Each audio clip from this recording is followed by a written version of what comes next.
Katotohanan sa sikretong relasyon ni Piolo Pascual at Shaina Magdayaw ayon sa mga netizens. May ilang taon na rin, dekada na nga kung tutuusin, na pinag-uusapan ang tungkol sa relasyon ng hunk actor at isa sa mga eligible bachelors ng showbiz na si Piolo Pascual at dating child star at award-winning actress na si Shaina Magdayaw. Tila hindi na nga matapos-tapos ang intriga na bumabalot sa buhay nilang dalawa. Pero marami kasing mga netizens ang hindi naniniwala sa patuloy nilang pagde-deny na wala talagang namagitan sa kanilang dalawa. Kung ginawa man nilang itago sa publiko ang tungkol sa kanilang romantic relationship, mukha naman yatang nagtagumpay sila dahil kahit puro haka-haka ang ibinabato sa personal nilang pag-iibigan, napanatili naman nilang dalawa ang privacy na mahirap para sa mga kilalang artista tulad nila. Ang issue sa kanilang dalawa minsan ay kusa na lang na nawawala, pero nauungkat muli kapag may trabaho silang ginagawa. Ngayon nga na magsasama silang muli sa isa sa pinakamalaki at star-studded na serye produced by ABS-CBN, hinding-hindi maaaring hindi maungkat ang tungkol sa kanilang past, o para sa iba ay present pa rin. Magsisimula ng mapanood ang Pamilya Sagrado sa June 17, kaya naman excited na ang mga viewers na makita at abangan kung ano ang magiging kwento sa gagampanan nilang mga karakter. Mukha rin kasing magkakaroon ng koneksyon ang mga karakter nila bilang sina Governor Rafael Sagrado at Grace Malonzo. Kung ano man iyon, nakaabang na ang kanilang mga fans. Matatandaan naman na una silang nagkasama sa afternoon serye noong 1999, ang Marinela, kung saan gumanap si Shaina bilang isa sa 3 bidang karakter at bata pa ito noon. Habang si Piolo naman ay support role ang ginagampanan sa nasabing programa. Noong 2008 naman ay muli silang nakita sa isang proyekto na pinagbibidahan naman ni Piolo, ang Lobo kasama si Angel Locsin, at support role naman si Shaina dito. Super proud nga ang aktor dahil nakasama niyang muli si Shaina sa serye. Ibinahagi pa nga niya na maganda pa rin hanggang ngayon ang kanilang working relationship. We have a good relationship, I could say. And once we are in front of the camera, professional.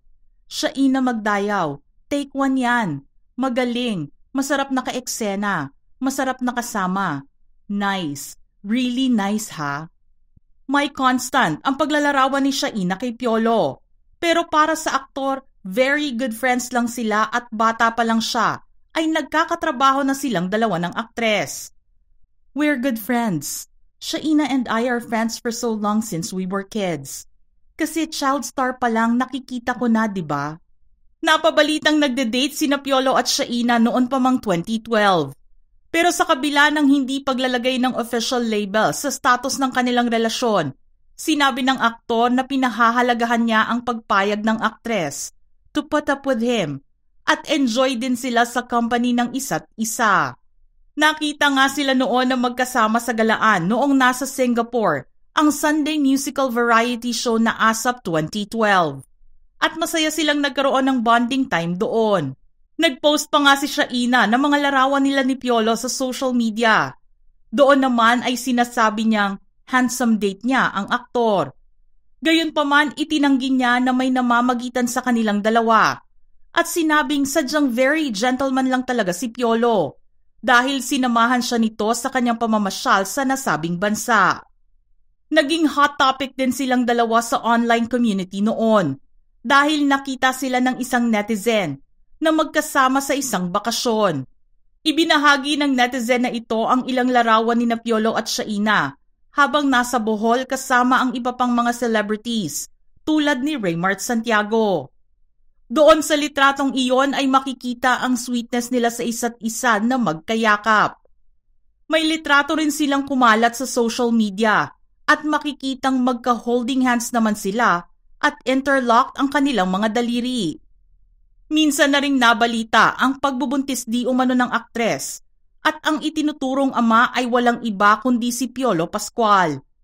Mabilis naman itong pinabulaanan ng aktor at sinabing walang katotohanan sa mga naisusulat sa kanilang dalawa at sadyang magkaibigan lang talaga sila. Ayon kay Piolo, nag-e-enjoy siya sa piling at presensya ni Shaina sa kanyang buhay nang walang anumang pressure.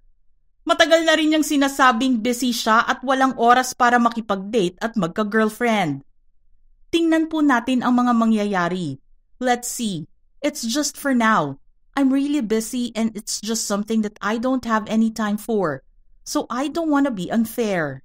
Sa ilang mga interviews ni Piolo, sinasabi niyang malaki ang respeto niya kay Shaina dahil napagtiyagaan siya nito sa loob ng maraming taon. There's mutual respect. She's able to put up with me through the years, through ups and downs. We've gone to so many not necessarily problems but issues.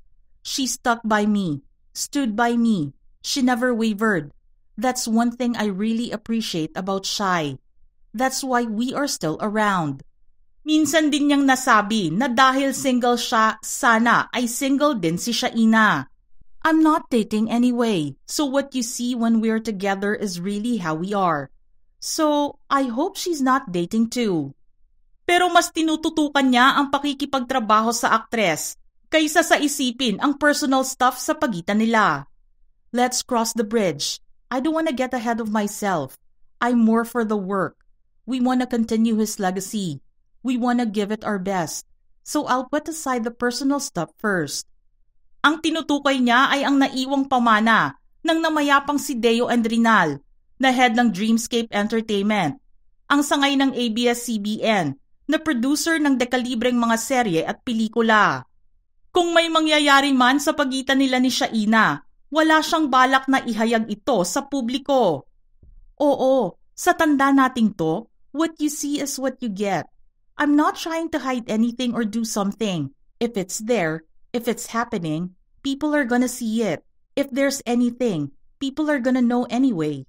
Subalit ang pahayag niyang ito ay taliwas sa mga sagot niya sa mga interviews at sa nakikita ng mga netizens. Kaya naman malakas ang hinala ng marami na totoong nagkaroon ng relasyon sina Shaina at Piolo at napanatili lang nila itong gawing pribado. Base kasi sa mga ikinikilos nila noon, nakakatiyak ang mga netizens na pumasok sila sa isang relasyon.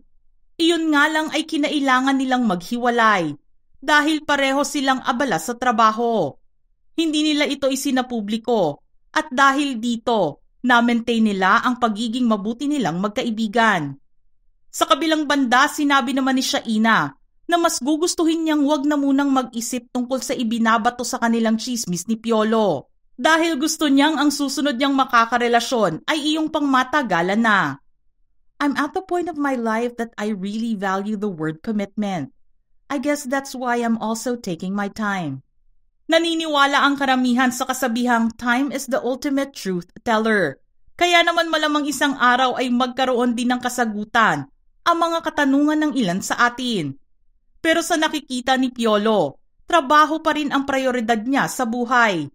Pakiramdam niya kasi ay ang dami pa niyang pwedeng gawin at marami pa rin siyang gusto pang gawin na hinihiling niyang magawa bago siya lumagay sa tahimik. Isipin man niya na hindi na umaayon sa kanya ang oras at panahon. Alam niya na isang araw ay darating din ang itinakdang makakasama niya habang buhay. Mga ka-showbiz peeps, gusto naming marinig ang inyong reaksyon sa ating istorya ngayon. Just send in your comments below.